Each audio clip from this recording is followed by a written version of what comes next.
Hey, Jonathan back. So in this video, we're going to talk about saving you time and actually having more effective research. Most people who, when they first start out, they don't do research with any sort of strategy at all. And it wastes a ton of time and it ends up with really poor sources because of it. So I'm going to give you two strategies that can help you get started in research. And these principles will work themselves out a little bit later on. You'll have to develop some skills in doing this, but eventually you'll get really good and it's going to save you a ton of time. You're going to find some really great stuff. All right, first strategy. The first strategy is understanding that where you search is connected to how you're searching.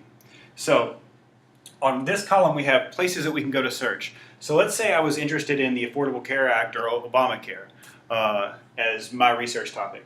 If I were to go into blogs and newspapers, I would want to use the term Obamacare more likely. I might use both, but I suspect that I would find more information because colloquially it's known as Obamacare.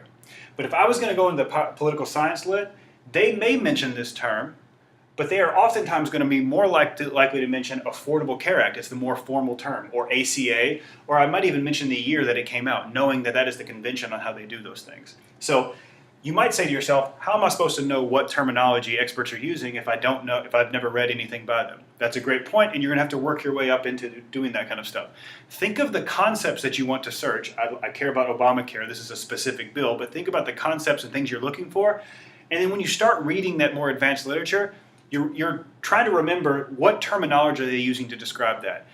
What ends up happening a lot of times in scholarly literature is that people end up using the same words over and over. You can take advantage of that strategically and research those words to find other things that are out there.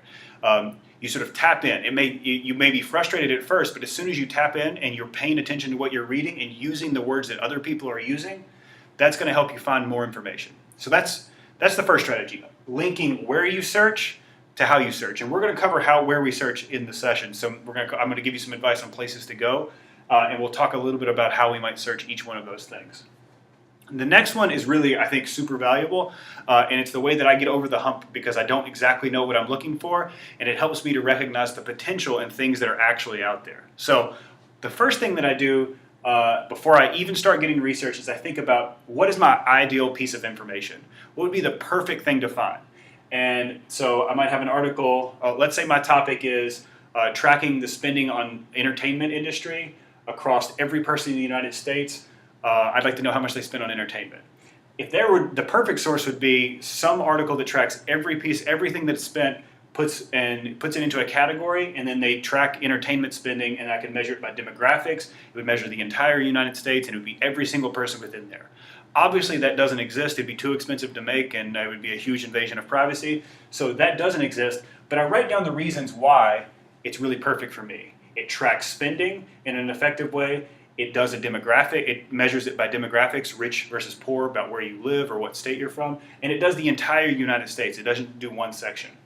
All right? So that doesn't exist, but knowing why it's really great helps me to come up to recognize the potential of useful things when I run across them, when I do research and what's actually out there. So maybe how close can I get to this perfect source? Maybe these three sources, one that tracks spending across that, one that breaks it down by demographics, and one that covers the entire United States. All of these things together add up to this perfect source, but I needed 3 or 4 sources to actually get to that place. So we say to ourselves, how close can we get to perfect? It may not actually exist, but I want to understand why it is perfect first so that I can approximate that and recognize the potential when the results come up. It is so frustrating to me to watch somebody do a perfect search, that they figured out how to search and they search in the right place, and then the result list pops up, and I'm like, I can see that they have 7 or 8 articles that would be really great for them, and they cannot recognize that they're out because they fixate on only finding this perfect source. Understand why it's perfect, and then it can help you figure out, oh, that's one part of the thing that I think is really perfect.